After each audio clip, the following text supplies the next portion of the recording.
بیٹھے یا کسی سواری کو خریدے، کچھ بھی پیسے نہیں تھا۔ یہ آدمی جنگل کے کنارے کنارے چلنے لگا، دیکھا کہ ایک محل ہے، سونے کا محل، تو اس کو بھوک بھی بہت شدت سے لگی ہوئی تھی، کہا کہ اس کے اندر جاؤں، کھانے کا مل جائے کچھ۔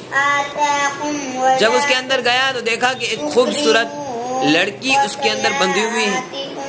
اس آدمی نے کہا کہ میں اس لیے آیا تھا کہ مجھے کچھ کھانے یا پینے کا کچھ مل جائے، میں کتنے دن سے بھوکا ہوں۔ اس لڑکی نے کہا کہ تم یہاں سے جلدی سے چلے جاؤ، یہ جنات کا محل ہے اور اس نے مجھے قید کر لیا ہے، وہ آ جائے گا تو تم کو قتل کر دے گا، اس لیے تم فوراً چلے جاؤ۔ ابھی یہ بات ہو رہی تھی کہ جنات آ گیا۔ جنات آیا تو جنات نے ڈرانا شروع کیا اور کہا کہ میں تجھے قتل کر دوں گا، تو یہاں کیوں آیا؟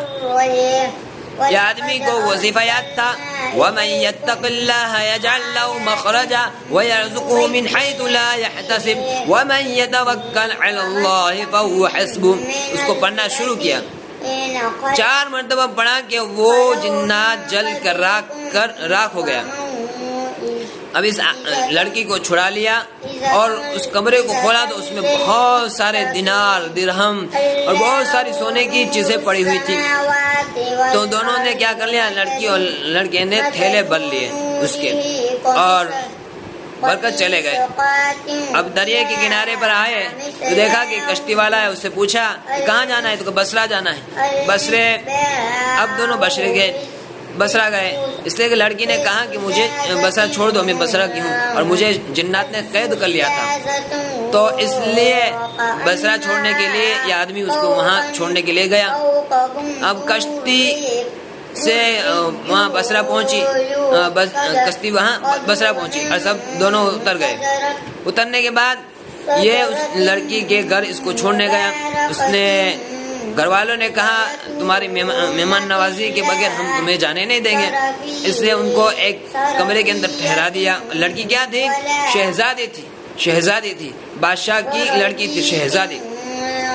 اب 2-3 دن اس کی مہمان نوازی کی، اسے روکا۔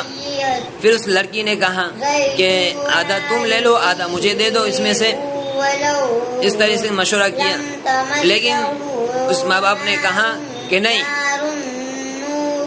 کیا مشورہ کیا کہ ابھی اسے مہمان نوازی کی جائے، اسے روکا جائے، اور مشورہ یہ کیا کہ جب یہ آدمی نیک ہے اور اس کی حفاظت کے ساتھ، پاک دامنی کے ساتھ یہاں چھوڑنے آیا تو اس سے شادی کرا دی جائے۔